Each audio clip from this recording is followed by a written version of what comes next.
마가복음 6장 14절에서 29절입니다. 예수님의 이름이 드러났습니다. 예수님의 이름이 예루살렘에도 알려졌고 또 갈릴리 권력자 헤롯에게도 알려졌다는 겁니다. 이제 일반 백성들이 알던 예수가 아니라 이스라엘 전체 예루살렘에서 갈릴리까지 백성에서부터 권력자가 다 아는 이름이 되었다는 겁니다. 이제부터 이제 십자가 이야기가 이제 나오는 거죠. 헤롯이 갈릴리 권력자인데 헤롯 왕이 예수님에 대해 들은 거죠. 헤롯의 반응이 이렇습니다. 세례 요한이 죽은 자 가운데서 살아났다 합니다. 왜 이런 말을 하느냐? 17절 밑에부터 내용이 세례 요한을 헤롯이 죽였거든요. 세례 요한 죽이긴 했지만 세례 요한에 대한 존경도 있을 거예요.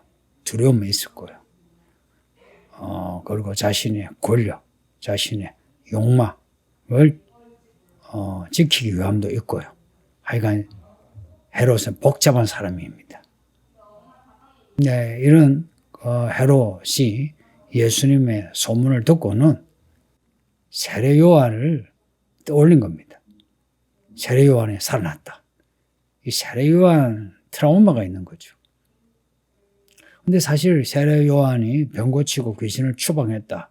이런 내용은 없어요. 요단강에서 세례를 주고 사람들에게 회개하라. 천국이 가까웠다. 이런 말씀 전파하고 이랬거든요. 헤롯과 예수님은 다른 점이 있거든요. 그런데도 헤롯을 생각했다. 그만큼 헤롯이 요한에 대해서 트라우마가 있다 이야기입니다. 그 헤롯이 이제 사람들에게 물었어요. 예수가 어떤 사람인가 물으니까 엘리야다, 선지자다, 옛 선지자 중 하나다 라고 합니다. 이런 그 사람들의 반응도 보면 아직 대부분의 백성들은 예수님에 대해 막연한 지식을 가지고 있어요. 그래서 예수님이 바람을 잠재우고 오병이어로 사람을 먹이고 귀신을 쫓고 병을 고치면은 그러면은 막연히 두려운 겁니다. 예수님을 적극적으로 따르지도 못하고 그래서 거라사 사람들 같으면은 이 동네에서 떠나가소서라고 하는 겁니다.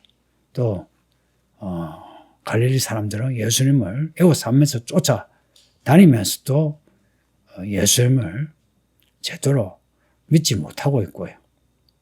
지금 교회 다니는 성도들하고 비슷하죠. 예수님에 대해 막연한 믿음, 막연한 지식을 가지고 있는 겁니다. 이런 헤롯입니다. 그래서 헤롯이 내린 결론, 세례 요한이 살아났다. 이 말도 안 되는 생각을 했다는 겁니다. 세례 요한과 예수님의 나이 차이가 같거나 아니면 1살 차이인데 세례 요한이 살아났다.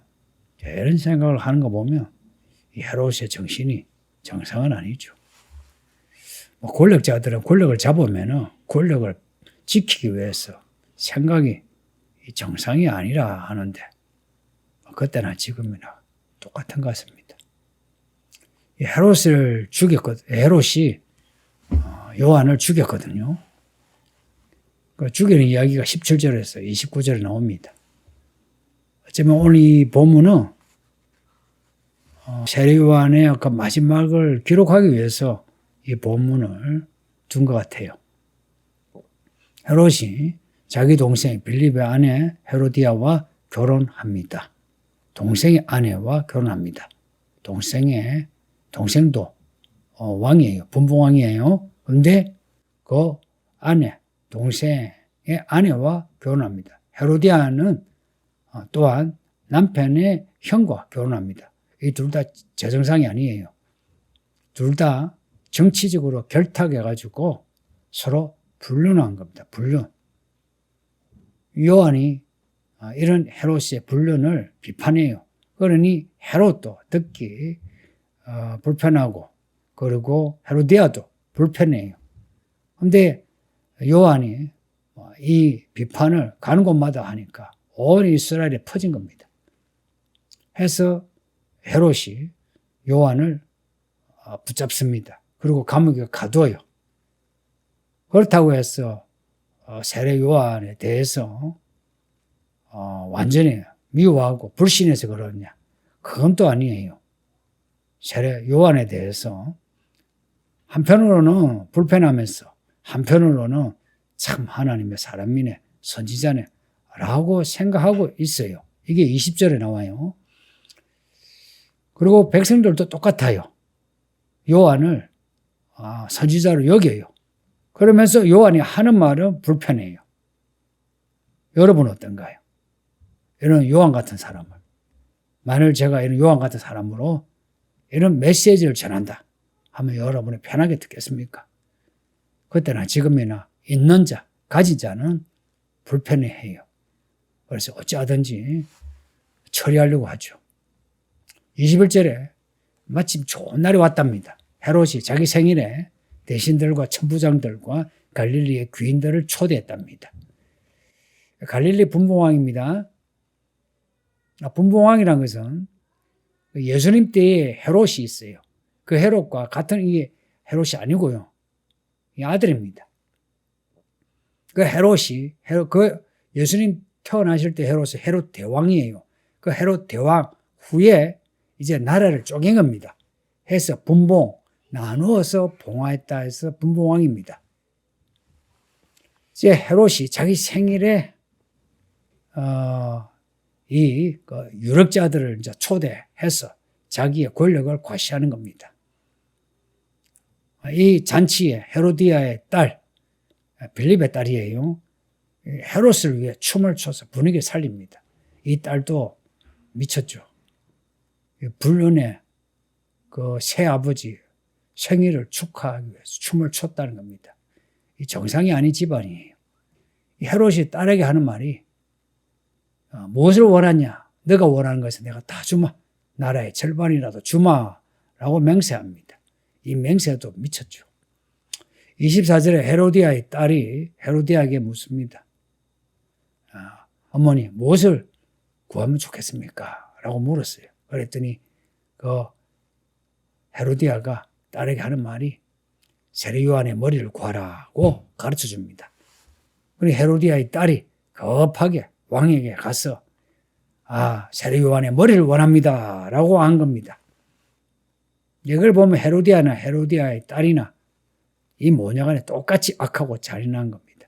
26절에 이 헤로디아의 딸의 말을 들어 헤롯 심히 근심하나, 심히 근심했다는 건 진짜 근심했다는 거예요. 이런 것을 요구할지는 생각지 못했다는 겁니다. 그러나 그 유력자들 앞에서 맹세한 게 있죠. 그래서 그대로 행하여 세례 요한의 머리를 참수해서 소반에 얹어서 옵니다. 이 헤롯의 캐릭터는 마음 약한 사람이에요. 그러나 악한 사람. 종교성과 도덕성을 가졌으나 자기의 욕망을 주체하지 못한 사람. 그래서 가끔 이런 사람 보면 착하다 이러죠. 사람은 괜찮은데 그러죠. 아닙니다. 괜찮은 사람 아니에요. 그래서 사람은 전체적으로 볼 필요가 있습니다. 우리 자신도 그렇게 봐야 돼요. 자신에 대해서 이런 식으로 이거는 괜찮은데 저거는 약간 문제다. 이런 식으로 변명하는 사람 큰일 저지릅니다. 그렇게 하지 마세요.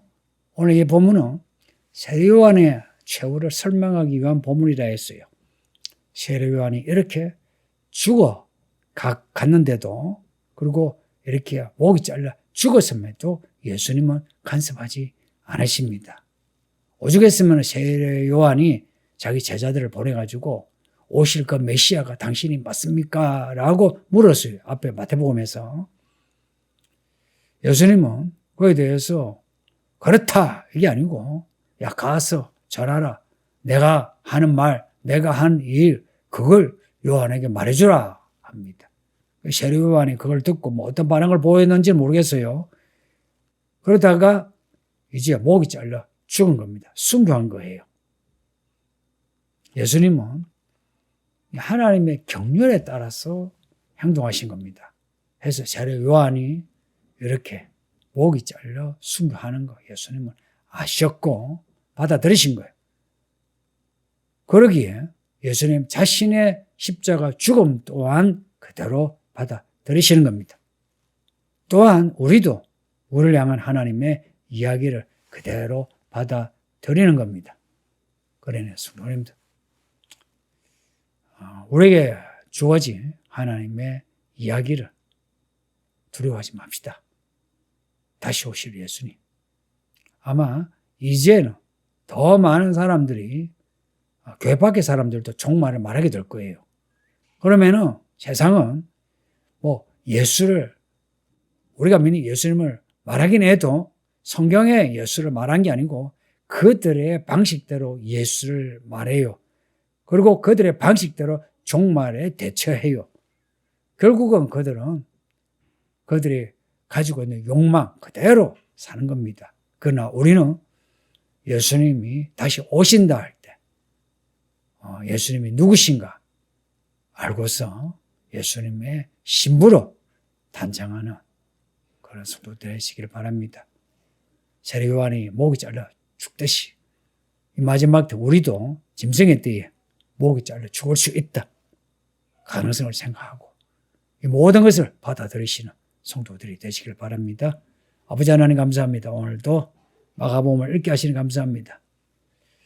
세례 요한이 이렇게 우리 예수님의 길을 예비하고 주의 일을 하다가 이렇게 죽임을 당한 거 우리도 이 마지막 때 이러한 믿음으로 살아서 오실 예수를 준비하는 하나님의 종되게 하소서. 감사하고 예수님 이름으로 기도합니다. 아멘.